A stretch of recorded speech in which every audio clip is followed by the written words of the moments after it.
ከሱ ባለው ይታየሽ ጋር የሰራችው ማሬ ማሬ የተሰኘው የሙዚቃ ቪዲዮ ላይ ከ10 ዓመት በፊት የተለቀቀው ይህ የሙዚቃ ቪዲዮ በዘመኑ እጅግ ተወዳጅና በበርካታ ሰዎች ልብ ውስጥ አፍ ውስጥም ጭምር የማይጠፋ እንደነበር እናስታውሳለን። ከሙዚቃው ጋር ደግሞ አእምሯችን ላይ የምትመጣው ፍናን ነበረች። ፈገግታዋ፣ ሳቋና ቅብጠቷ እንዲሁም ልጅነቷም ጭምር። ማሬ ማሬ የተሰኘው ሙዚቃ ስራ ታዲያ ለህይወቷ በርን የከፈተ ከህዝብ ጋር ያስተዋወቃትና ወደ ኪነ ጥበቡ እንድትገባ መንገድ የሆናት ብቻ አይደለም፣ ዛሬ ላይ የተመሰረተውን የትዳር ህይወቷንም ጭምር ያመጣላት ይኸው ቪዲዮ እንደሆነም ይነገራል። ያኔ አፍቃሪዋ እሷን ያገኘበትን መንገድ እንንገራችሁ።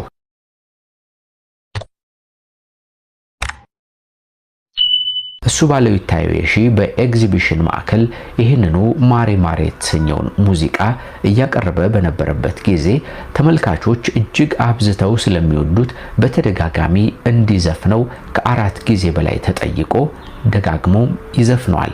በዚህ ፕሮግራም ላይ ታዳሚ የነበረው የዛሬው ባለቤት ደግሞ ሰዎች ይህንን ሙዚቃ ምን ያህል ቢወዱት ነው እንዲህ በተደጋጋሚ ዘፋኙን የሚያስደግሙት የሚል ጥያቄ ለጓደኞቹ ያቀርባል።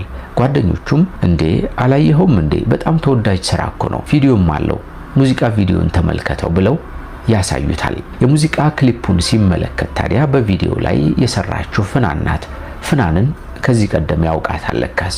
በፍናንና በኔ መካከል እኮ የጋራ ጓደኞች አሉኝ፣ በቃ ተዋወቃታለሁ የሚል ሐሳቡን ለጓደኞቹ ያቀርባል። በቃም ያለው ነገር ሰመረ። በጋራ ጓደኞቻቸው አማካኝነት ተዋወቃት። ወደ ፍቅር ግንኙነት ቀስ እያሉ አመሩ። ወደ 10 ዓመት የሚጠጋ የፍቅር ታሪክ አብረው አሳልፈዋል። እስከዚያ ድረስ የመጠናናቱ የመተዋወቁ ከቤተሰብ ጋር የመግባባቱ ነገር እስከዛሬዋ ጊዜ ድረስ ቀጥላ ነበር ማለት ነው። የእስከዛሬው የፍቅር አጋሯ ፍቅረአብ ተብሎ ይጠራል። ወጣትና ጎበዝ ሰራተኛ እንደሆነ ያገኘናቸው መረጃዎች ይጠቁማሉ። ዛሬ ታዲያ ያሳለፏቸው እነዚህ ረዘም ያሉ የፍቅር ጊዜያት ወደ ትዳር ይለወጡ ዘንድ ፈጣሪ ፈቀደ። በእንደዚህ አይነት መንገድ እጅግ ደስ የሚያሰኝ የፍቅር ታሪክ ያሳለፉት እነዚህ ጥንዶች ታዲያ የመሞሸሪያ ጊዜያቸው ከተሰማበት ጊዜ አንስቶ በተለያዩ ፕሮግራሞች ነገርየው ደምቆ በልዩ ልዩ ወሬዎችም ታጅቦ ነበር የሰነባበተው። ከሽምግልናው ጀምሮ ነገርየው እጅግ አነጋጋሪ ነበር። እነ ሰይፉ ፋንታውንን ጨምሮ ሌሎችም ታዋቂ ሰዎች የተገኙበት የሽምግልና ስነ ስርዓት፣ በኋላም ደግሞ ተከታትለው የወጡት ፕሮግራሞችና ድግሶችም አጃኢብ የሚያሰኙ ነበሩ።